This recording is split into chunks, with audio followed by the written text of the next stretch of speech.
Speaker, I'd like to ask this question from the Prime Minister.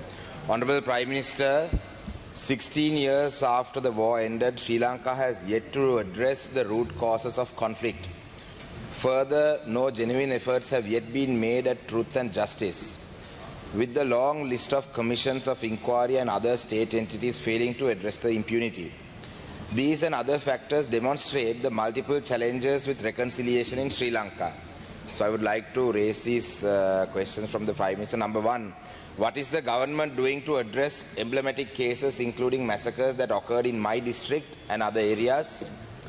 What is the government's stance for justice for enforced disappearances? Number three, when does the government plan to release political prisoners? Number four, why is the government using the Prevention of Terrorism Act, the PTA? Will it be repealed? Number five, will the government end land grabs by state actors and others? Number six, what is the timeline for a new constitution? So I'd like to ask these questions from the Honourable Prime Minister. Thank you. Thank you, Honourable Deputy Speaker. Question number one, we are well aware that this country has a history of violence and that atrocities have been committed by all parties who are part of that violence and who are responsible for that violence, wars and conflicts. Any specific complaints that our government has received will be investigated. If the Honourable Member wishes to submit details of any particular emblematic cases he has in mind, we can furnish more specific details. As you know, as the Honourable Member himself mentioned, it is 16 years since 16 years have passed since the war ended. Many governments have been in power subsequent to that. Some who tried to cover up some of the atrocities that were committed, others who actually came into power on the promise of investigation. So we are in the difficult situation of having to investigate cases that have been committed 16 years ago. As you know, then investigations are complex, complicated, and finding evidence is also complicated. However, we are looking at all available evidence. We are looking at ways of gathering more evidence. Currently, our government is pursuing investigations on certain emblematic cases, including the Easter attack and attacks that have been carried out against certain media persons. Question number two, as stated in our manifesto, we agree that families of the disappeared need answers. And we are in the process of strengthening mechanisms such as the Office of the Missing Persons and providing them with adequate resources to enable to carry out its mandate effectively. As mentioned in page 230 of our manifesto, we will investigate enforced disappearances that have taken place throughout the country. Honourable Deputy Speaker, many of our MPs present in Parliament themselves are very aware of what it means to have enforced disappearances taking place within their comrades and within family members. So this is something that is very sensitive to us and which we are very aware of, and we have every intention of ensuring that that answers are provided to victims and to family members. But we intend to do it according to due process, which is why we are in the process of strengthening the mechanisms necessary to do so. Question three, we acknowledge that there has been abuse of power in the past, leading to wrongful charges and even convictions against people who have held different political views to those in power. We do not intend to go down that path ever. If the Honourable Member can provide case numbers of or any other specific details of people currently being held for their political beliefs, we will provide information regarding their current status and plans for release. 4. We stand by our commitment to repeal the PTA, the Prevention of Terrorism Act. Cabinet has already approved the paper submitted by the Ministry of Justice to appoint a committee to provide recommendations for the repeal of PTA. Given the urgency of this issue, we have instructed the committee to proceed fast and provide a white paper as soon as possible for wider consultations on repealing PTA as well as new legislation for ensuring national security. In the meantime, when dealing with national security, we have no option but to act within the existing laws. Also, I would like to add that there are political parties who have been part of all governments, specifically between 2015 and 2020, who frequently abuse the Prevention of Terrorism Act, but who when they were in power or when they were supportive of such regimes, did not raise these issues. However, we take this quite seriously. It is in our manifesto, and once again, let me repeat, we stand by what is in our manifesto. 5, once again we acknowledge that in the past there were politically motivated land grabs. As stated in our manifesto, page 231, we will not allocate or distribute land with the intention of altering ethnic composition in particular areas. We also acknowledge that past governments have actually started releasing land held by the military. We are also in the process of identifying remaining land that is with the military and land that can be released. And I am tabling more detailed information about the land that has been currently identified for release by our government. 6, given the state of the country when this government took office, we had 2 urgent priorities: stabilizing the economy and ensuring democracy, particularly in relation to elections that had been postponed or not held for several years. These were our 2 urgent priorities. So in order to stabilize, we are in the process of stabilizing the economy.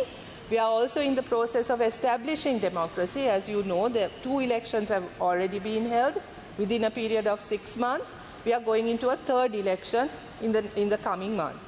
There is another election to be held, and that is the provincial council elections, which have been pending for several years. Once these are completed, we intend to fulfill our promise in the manifesto and start working on the new constitution. We do not think that this will require a lot of time, since a lot of work has already been done with regard to what needs to go into a new constitution, as well as public consultations that were held with regard to constitutional reform, and we do not intend to reinvent the wheel, but move from what has happened, the work that has already been done inside the Parliament as well. So our intention is to do this right, to do this properly, and to do this consultatively, so that all views can be considered when we finally present a new constitution to the country. Thank you. Honourable Rasamanikam, any supplementary questions you may. Honourable Deputy Speaker, I'd like to thank my good friend Honourable Prime Minister for answering these questions, even though I'm not quite satisfied with some of the answers, but I'd like to thank her for answering these without acting like some thugs in her cabinet. கௌரவ பிரதமர் அவர்களே, என்னுடைய முதலாவது கேள்வி உங்களுடைய உரையிலே நீங்கள் மிக தெளிவாக சொல்லியிருந்த நீங்கள் இந்த அடையாளப்படுத்தப்பட்ட சில கேசஸ், அதாவது எம்ப்ளமேட்டிக் கேசஸ் என்று சொன்னால் உங்களுக்கும் தெரியும். கடந்த காலத்திலே இந்த நாட்டிலே எத்தனையோ வன்முறைகள் நடந்து, எத்தனையோ படுகொலைகள் நடந்து, அந்த கேசஸினுடைய எண்ணிக்கை, நான் கடந்த நீதி அமைச்சருடைய விவாதத்திலே அந்த கேசஸினுடைய சில விவரங்களை தந்திருந்தேன். நான் திருவோணமலையிலே கொல்லப்பட்ட ட்ரிங்கோ 5 இருக்கட்டும், அவ்வாறு இல்லை என்று சொன்னால் கடத்தப்பட்ட வடக்கு கிழக்கிலே கடத்தப்பட்ட ஊடகவியலாளராக இருக்கட்டும், 2009 ஆண்டிலே நேரடியாக வைத்தியசாலைகளை தாக்கப்பட்டதாக இருக்கட்டும், இதெல்லாம் நாங்கள் தான் உங்களுக்கு கேசஸ் தர வேண்டும் என்ற அவசியம் இல்லை. எம்ப்ளமேட்டிக் கேசஸாக அடையாளப்படுத்தப்பட்ட சில கேசஸ் இருக்கின்றது. அப்போ எங்களுக்கும் தெரிகின்றது, நீங்கள் 2009 ஆண்டிலே இருந்து 16 வருடங்கள் கடந்து விட்டு அந்த காலப்பகுதியிலே இருந்த ஆட்சியாளர் சம்பந்தமாக இருந்த எல்லா குற்றச்சாட்டுகளையும் உடனடியாக விசாரிக்க முடியாது. அதனால தான் எம்ப்ளமேட்டிக், அதாவது உங்களுக்கு தெரியும், it's emblematic cases are identified because we can investigate all of them at once. அந்த அடிப்படையிலே இந்த விவரங்களை நாங்கள் தந்தோம்.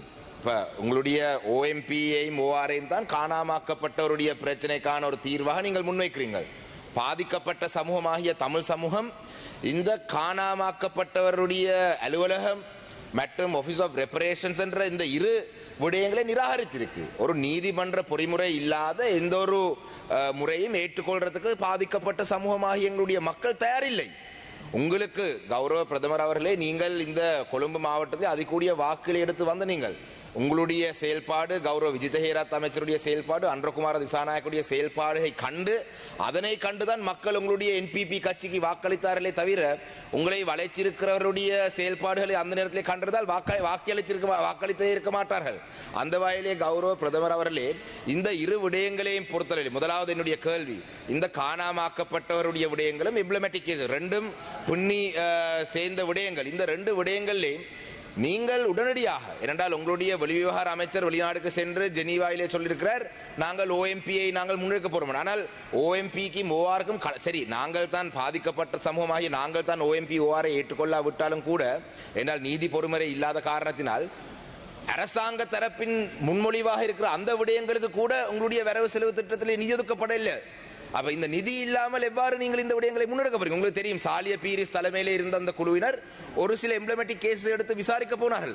அந்த விடயங்களுக்காக உடனடியாக ஒரு உடனடியாக தீர்வில்லாவிட்டாலும் என்ன நடக்குது? நேற்றைய தினம் புள்ளையானை கைது செய்திருக்கிறீர்கள், நாங்கள் வரவேற்கின்றோம், விசாரணைகளை செய்து அந்த விடயங்களை நீங்கள் முன்னெடுங்கள். அதே போல என்ன இந்த விடயங்கள் சொல்றா, ஏதாவது சொல்லக்கூடிய அளவு ப்ரோக்ரஸ், இந்த நான் தான் கேசஸ் தர வேண்டும் என்று சொல்றது வந்து நீங்கள் அரசாங்கத்தில் இருக்கிறீங்க கௌரவ. Honorable member, could you please come to your question? I have asked the question. Yeah. My first question I have asked. Thank you, Deputy Speaker. Honorable Deputy Speaker, we cannot be held responsible for 16 years of non-action, inaction I should say. We have only been in power for 6 months, and within that period we have to build mechanisms and processes and strengthen the institutions that can carry out these investigations and inquiry and deliver justice. That is our task. It is not that we can personally go and make these inquiries. What is important is that institutionally, we are, as a country, we are able to deal with such cases, because that has been the problem in the past. That the institutional failure, systemic failure, is what led to these things in the first place. So we need to address that, not to just sort of take popular, just react, but to actually set in place the institutions and the environment to ensure that these things can not happen again, and also that the existing injustices are investigated and inquired into, and that is precisely what we are doing. The arrests that have been made, the arrest that was made yesterday is part of that process. Why people do not trust the Office of Reparations and the Office of Missing Persons is precisely because of the failures in the past, where these institutions were set up in name only, but not sufficiently strengthened, right? So this is what has happened in the past. And this is what we are trying to correct. Make sure that the right people are in these places, that the resources are adequately allocated, so that these institutions can carry out their tasks. If these institutions are insufficient, we are prepared to also broaden their mandate and put in place new mechanisms. That we will do. But it has to be a process. We have to make sure that these are sustainable, which is exactly what we are doing. Why I asked for specific information was that, yes, there are many such cases that the Honourable Member himself also noted. And there are certain cases that we are already proceeding on. If there were any particular cases that he is interested in, we will look into those as well. Look into those as in we will provide whatever information we have. As I mentioned in my answer also, Honourable Deputy Speaker, these are cases that are pending for this last 16 years. It's not easy. It is not easy, but we are committed to ensuring justice. Yes, Honourable Rasamanikam. Thank you, Honourable Deputy one Speaker. More question. Yes, thank you. Honourable Prime Minister, my issue here was that the actual funds haven't been allocated to the Office of Missing Persons, Office of Reparations. You got the mandate from the people. As the Prime Minister, you take charge of this government. Don't let jokers try to run this parliament. கௌரவ பிரதி சபாநாயகர் அவர்களே, என்னுடைய இரண்டாவது கேள்வி, கௌரவ பிரதமர் அவர்கள் தன்னுடைய உரையிலே சொல்லிவாரா, இந்த விடயங்கள் தொடர்பாக எனக்கு எந்த கேசஸ் பொருத்தமானதென்று இல்லாட்டி ஏதோ இன்ட்ரெஸ்ட் இருந்தால் அந்த கேசஸை தர சொல்லி கௌரவ பிரதமர் அவர்களே வடக்கு கிழக்கிலே மட்டுமில்லை இந்த நாட்டிலே நடந்த வன்முறைகள் அனைத்தும் என்னை பொறுத்தவரை எனக்கு இன்ட்ரெஸ்டான கேசஸ். ஆனால் நீங்கள் அரசாங்கம் விசாரிக்கக்கூடியதிலே நீங்கள் தான் தெரிவு செய்ய வேண்டும். நான் எவ்வாறு இதை தெரிவு செய்யுங்கள் அதை தெரிவு செய்யுங்கள் என்று சொல்வது இது வேடிக்கையான ஒரு விடயம். அதிலே கௌரவ பிரதமர் அவர்களே நீங்கள் இந்த அரசியல் கைதிகளுடைய விடுதலை பற்றி என்னிடம் கேட்கிறீர்கள் பட்டியலை தர சொல்லி. கௌரவ பிரதமர் அவர்களே நீங்கள் தான் இந்த நாட்டிலே பிரதமர், நீதி அமைச்சர் உங்களுக்கு கீழே இருக்கிறவர், அவரிடம் கேளுங்கள் நாட்டிலே அரசியல் கைதிகளுடைய பட்டியலை தாருங்கள் என்று. சில நபர்கள் இருக்கிறார்கள் ஜனாதிபதி பொது மன்னிப்பின் கீழே விடுதலை செய்யக்கூடிய அரசியல் கைதிகள் இருக்கிறார்கள். இவருடைய பட்டியலை உங்களுடைய அமைச்சரிடம் நீங்கள் தான் வாங்கி எடுக்கணும். இல்லாவிட்டால் தாங்கள் பிரதமர் பதவியை நான் உங்களுக்கு எடுத்து தருகிறேன். அப்ப இந்த பொலிட்டிக்கல் பிரிசனர்ஸ் உடைய விடயத்தை நீங்கள் தான் கரிசனை காட்ட வேண்டும். வடக்கு கிழக்கு மக்கள் உங்களுக்கு ஒரு ஆணையை தந்திருக்கிறார்கள் கிழக்கிலே மட்டக்களப்பை தவித்து. அந்த வகையிலே இந்த அரசியல் கைதியுடைய விடுதலை நீங்கள் தான் சொல்ல வேண்டும். காணி அபகரிப்பு விடயத்தை நீங்கள் சொன்னீங்களா கடந்த அரசுகள் செய்தது. கௌரவ பிரதமர் அவர்களே கடந்த அரசுகள் இந்த காணி அபகரிப்பு விடயங்களிலே முழுதாக ஈடுபட்டபடியினால் தான் அந்த மக்கள் அந்த அரசாங்கத்துக்கு பாரிய ஒரு பாடத்தை போட்டிருக்கிறார்கள். ஆனால் உங்களுடைய அரசாங்கத்தின் கீழே எங்களுடைய கௌரவ கோதாசன் ஐயா இந்த திருவண்ணாமலை பாராளுமன்ற உறுப்பினர் இருக்கின்றார். குச்சவெளி பிரதேசத்திலே அதே வேகத்திலே காணி அரசு தரப்பினால் காணி அபகரிப்பு நடந்து கொண்டிருக்கு.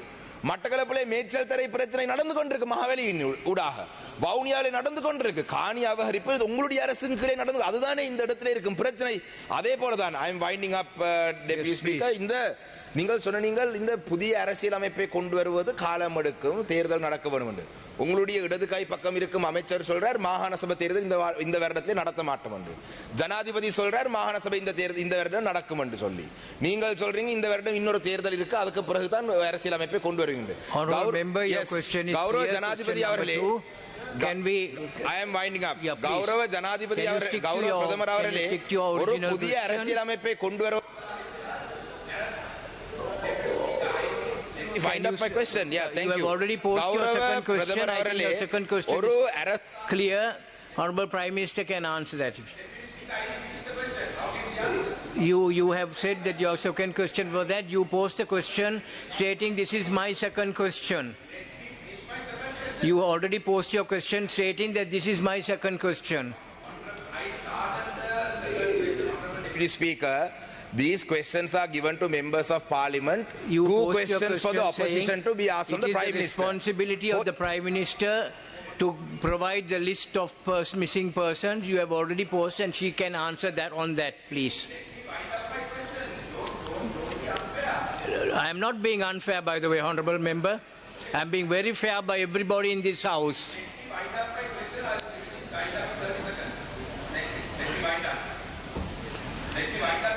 Yes, okay. Thank you. Honourable Deputy Speaker, opposition members only get this opportunity to ask the Prime Minister a question once every Wednesday. There are 60 odd opposition members. If I get this opportunity today, I may not get it for the entirety of this Parliament term. So let me wind up. Give me a minute. கௌரவ பிரதமர் அவர்களே, என்னுடைய கேள்வி இந்த அமைச்சர் மேல் ஒரு கதையை சொல்றாங்க. இந்த பாராளுமன்றத்திலே பேசுற சந்தர்ப்பத்தை கூட இலவசமாக ஓசியிலே வந்த அமைச்சர் மேல் எல்லாம் எதுக்க பார்க்கிறார். நாங்க வாக்காள வந்த வாக்காள அமைச்சரே. அந்த வகையிலே இந்த புதிய அரசியல் அமைப்பை மிக விரைவாக கொண்டு வருவதற்கு, ஏனென்றால் இந்த அரசாங்கத்திலே வரவு செலவு திட்டத்திலே கூட நிதி ஒதுக்கீடு எதுவும் புதிய அரசியல் அமைப்புக்கு இல்லை. இதுதான் என்னுடைய கேள்வி. மிக விரைவாக கொண்டு வருவதற்கு நிதியாவது ஒதுக்குவீங்களான்றதான் என்னுடைய கேள்வி. நன்றி. Honourable Prime Minister. Honourable Deputy Speaker, as I already mentioned in my answer, in my response, we will bring in the new constitution, but I also said what our priorities are this year. We have to hold a provincial council election as well. This has been pending for several years. It is only after that we can begin proceedings for a new constitution. I have already said that. So, of course, in this budget, we have not allocated funds for for such a thing, because we still have to hold provincial council elections as well. We see the urgency of this issue. We have every intention of bringing in a new constitution, but the priority, we also have a responsibility for deciding on what our priorities are, and ensuring a democratic environment, ensuring that people are represented even in the current context, is as important as a new constitution. because this has been deprived, particularly to the people in the north and east, for several years. They have had no representation. So I would imagine that this is also a priority. Also, Honourable Deputy Speaker, I regret the language and the tone with which my Honourable colleague is presenting some of these things. I think we should be able to have a civil engagement here. And not I would respectfully request that aspersions are not cast, that these sort of hints are not passed on various members of our government. This is not necessary. I don't think that is the way in which we should do this. And any unparliamentary language used by members, I think the Speaker has all the right in the world to deal with these matters, as you have dealt. And I request you to deal with this as well, and not allow for this type of language to be used in Parliament. Thank you very much.